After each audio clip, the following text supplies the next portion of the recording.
नमस्कार दोस्तों, स्वागत है आपका भारत टाइम न्यूज चैनल पर। चलिए जानते हैं देश की वह राजनीतिक सच्चाई जिसको आपको सुनना बहुत जरूरी है, जिसे ये गोदी मीडिया आपको कभी नहीं दिखाता। हम आपको डायरेक्ट बताते हैं। कहीं आप हमसे नाराज तो नहीं? बहुत से भाई हमारी वीडियो को लगातार देख रहे हैं, वो ना तो लाइक करते हैं और ना ही चैनल को सब्सक्राइब करते हैं, जो आपका 1 सेकंड का काम होता है और हमें सच दिखाने की ताकत देता है। फिलहाल आपकी मर्जी। आज की पहली और बड़ी खबर, यूजीसी के नए नियमों को लेकर के देश भर में विरोध तेज हो गया है। दिल्ली स्थित यूजीसी कार्यालय की सुरक्षा बढ़ा दी गई। यूपी में बीजेपी किसान नेता रमेश बहादुर सिंह और गोरक्षा दल के अध्यक्ष महेंद्र पांडे ने श्रवण सांसदों को चूड़ियां भेज करके विरोध जताया। उनका कहना है कि नए नियम कॉलेज और यूनिवर्सिटी कैंपस में भेदभाव को बढ़ावा दे सकते हैं और इसके शैक्षणिक माहौल बिगड़ सकता है। वित्त मंत्री निर्मला सीतारमण 1 फरवरी को लगातार 9वीं बार केंद्रीय बजट पेश करेंगी। यह बजट सरकार के तीसरे कार्यकाल का पहला पूर्ण बजट होगा। आम जनता को महंगाई से राहत, रोजगार और किसानों के लिए बड़ी घोषणा की उम्मीद जताई गई। वहीं उद्योग जगत, टैक्स और निवेश से जुड़े फैसले लिए जाएंगे। आने वाली 10 तारीख मोदी जी के लिए एक नई मुसीबत का बीज बो सकती है, क्योंकि खबरें ये आ रही हैं कि 10 तारीख को मोदी जी के ऊपर एक एफआईआर होने वाली है फर्जी डिग्री बनवाने और उसको सार्वजनिक करने के अपराध में। क्या बदल जाएगा राजनीति का पासा या अगला कौन होगा प्रधानमंत्री? ये खबरें सोशल मीडिया पर जमकर वायरल हो रही है, क्योंकि हाल ही में ऐसी वकील ने एक ऐसा बयान दे दिया जिससे भाजपा की नींव में दरार डाल दी है। राहुल गांधी के नए प्लान से घबराई बीजेपी, देश भर में नए आंदोलन की तैयारी। दोस्तों, राहुल गांधी बात करते हैं लोकतंत्र को बचाने की, वही राहुल गांधी के एक ऐसा बयान आ गया कि जिससे बीजेपी में बौखलाहट साफ नजर आ रही है। राहुल गांधी ने कहा कि जल्दी हम एक ऐसा खुलासा करने जा रहे हैं जो बीजेपी के लोग हैं उनको दुबकने के लिए जगह नहीं मिलेगी। हमारा प्लान अभी जारी है। प्रधानमंत्री मोदी के इस्तीफे को लेकर के चर्चा एक बार फिर तेज हो गई है। सत्ता गलियारों में एक नई आवाज गूंजने लगी है। अगर मोदी इस्तीफा नहीं देते तो उनकी की पार्टी के ही बड़े नेता या यूं कहे कि सबसे बड़ी बेसाखी इस्तीफा दे देंगी। यानी अब खेल ऐसा बन गया है कि या तो प्रधानमंत्री खुद कुर्सी छोड़े या सरकार गिरने का खतरा उठाए। अब सवाल ये है कि आखिर देश की बागडोर किसके हाथ में सौंपी जाएगी।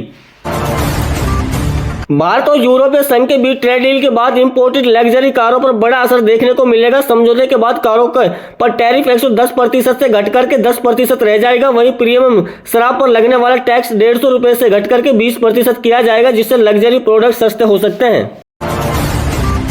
तेलंगाना के एक गांव में करीब 200 आवारा कुत्तों की हत्या का मामला सामने आया। पंचायत सचिव और जहरीले इंजेक्शन से कुत्तों को मरवाने का आरोप लगा।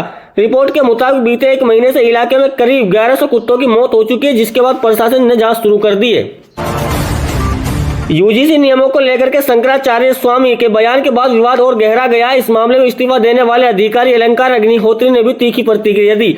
वहीं यूपी में शंकराचार्य विवाद लगातार बढ़ता जा रहा है और सीएम योगी के समर्थन में अयोध्या के जीएसटी डिप्टी कमिश्नर ने इस्तीफा देकर सरकार के पक्ष में खुलकर आने का फैसला लिया।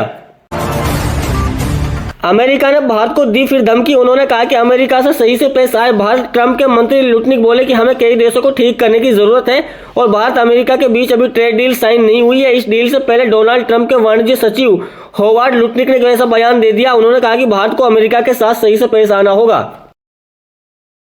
ट्रैफिक पुलिस की नई पहल, ट्रैफिक चालान भरने नहीं जाना पड़ेगा। कोर्ट, सार्वजनिक स्थानों पर लगेंगी मशीनें। चालान भरने के लिए एटीएम जैसी मशीनें लगाने की योजना बना रही है सरकार। यह सुविधा सार्वजनिक स्थानों पर उपलब्ध होगी, जिससे कोर्ट और पुलिस स्टेशन के चक्कर लगाने में राहत मिलेगी। गुरुग्राम में सफल होने के बाद अब अन्य शहरों में लगाने का कार्य तेजी पर है। अब अगली खबर ईवीएम को लेकर। ईवीएम में कुछ तो गड़बड़ है। राहुल गांधी के शब्द सच्चे हैं, लेकिन वोट चोरी के आरोप पर बोले सैम तुर्पोदा। उन्होंने कहा कि राहुल गांधी चुनाव आयोग पर जो आरोप लगा रहे हैं वो सही है, लेकिन राहुल गांधी अकेले हैं। उनके साथ अन्य दलों को भी सहायता करनी चाहिए और जनता को भी इसमें पूरा समर्थन करना चाहिए। मोदी सरकार राष्ट्रीय गीत वंदे मातरम को लेकर के नया नियम लाने की तैयारी में जुट गई है। प्रस्ताव है कि जिस तरह राष्ट्रीय गान के समय खड़ा होना अनिवार्य है, उसी तरह वंदे मातरम के लिए भी खड़ा होना होगा। इस विषय पर गृह मंत्रालय की बैठक बुलाई गई। फिलहाल संविधान में दोनों को समान दर्जा मिला है, लेकिन कानूनी रूप से अंतर बना हुआ है। बिहार से जेडीयू और एनडीए का गठबंधन टूटता नजर आ रहा है, क्योंकि नीतीश कुमार ने भी हाल ही में एक ऐसा बयान दे दिया जिससे बीजेपी में बौखलाहट नजर आ रही है। उन्होंने कहा कि मैं अपनों से कहने से इधर उधर चला गया, लेकिन अब मैं लौट कर आ रहा हूं और हमेशा यहीं रहूंगा। तो दोस्तों, मैं एक सवाल पूछना चाहता हूं, क्यों, आखिर किस बात, या फिर यूं कहें कि किस सच्चाई से प्रधानमंत्री मोदी इतना डर रहे हैं राहुल गांधी के खुलासे से, जिसको लेकर के पूरी बीजेपी में हड़कंप मच गया है। तो दोस्तों, ये मान लिया जाए कि बीजेपी वाकई में छिपी हुई सच्चाई से डर रही है। लावारिस कुत्तों की नसबंदी करने वाले अभियान होगा तेज। शेल्टर होम के लिए आज किया जाएगा जमीन का सर्वे। स्थायी समिति के अध्यक्ष सत्य शर्मा ने कुत्तों की नसबंदी अभियान और शेल्टर होम निर्माण की कमान अपने हाथ में ले ली है। वो शनिवार को एमसीडी के 5 नसबंदी केंद्रों का निरीक्षण करेंगे और उनकी कार्य प्रणाली की समीक्षा करेंगे।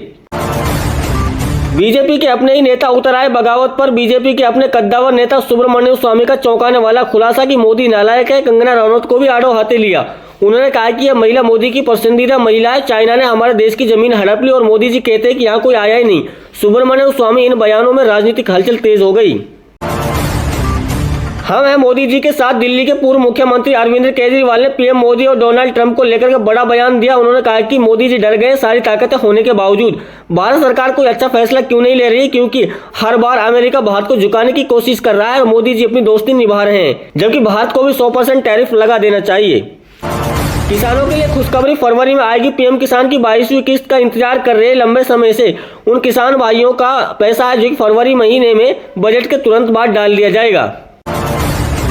यूपी पंचायत चुनाव को लेकर के बड़ा अपडेट सामने आया है। सूत्रों के मुताबिक अप्रैल मई में चुनाव कराना मुश्किल माना गया है और अब पंचायत चुनाव 2027 के विधानसभा चुनाव के बाद कराए जा सकते हैं। वजह यह है कि 1 अप्रैल से 30 सितंबर 2027 तक जनगणना की हाउसिंग लिस्टिंग होगी। अभिनेता सलमान खान को राज्य उपभोक्ता आयोग की तरफ से बड़ी राहत मिली है। राजश्री पान मसाला के कथित भ्रामक विज्ञापन मामले में कोटा जिला उपभोक्ता आयोग के आदेश पर लगी रोक को बरकरार रखा गया। अब इस मामले में सलमान खान को कोर्ट में व्यक्तिगत रूप से पेश नहीं होना पड़ेगा। अमेरिका में बर्फीले तूफान से भारी तबाही। अमेरिका में आए भीषण बर्फीले तूफान के कारण 10 लाख से ज्यादा घरों की बिजली गुल हो गई है। अब तक 13 लोगों की मौत की पुष्टि है, जबकि 18,000 से ज्यादा फ्लाइट रद्द करनी पड़ी। मध्य प्रदेश में मौतों का सिलसिला रुकने का नाम नहीं ले रहा है। फिर इंदौर में दूषित पानी पीने से हुई मौतों का आंकड़ा बढ़कर 28 से अधिक हो गया और 25 बच्चे बीमार बताए गए। कांग्रेस के एक वार्ड अध्यक्ष की भी इस कारण से मौत हो गई है, जबकि 2 मरीजों की हालत गंभीर बताई गई है। दुष्कर्म आरोप में फिल्म धुरंधर के अभिनेता नदीम खान गिरफ्तार। ब्लॉकबस्टर फिल्म धुरंधर में नजर आए अभिनेता नदीम खान को दुष्कर्म के आरोप में गिरफ्तार किया गया। आरोप है कि उन्होंने करीब 10 साल तक घरेलू नौकरानी का शोषण किया। मामले की जांच हो रही है। कोलकाता हिंसा पर केंद्रीय मंत्री का बड़ा आरोप। कोलकाता में टीएमसी और बीजेपी कार्यकर्ताओं के बीच हिंसा पर केंद्रीय मंत्री सुकांत मजूमदार ने राज्य सरकार पर हमला बोला। उन्होंने कहा कि पश्चिम बंगाल में कानून व्यवस्था पूरी तरह चौपट हो चुकी है।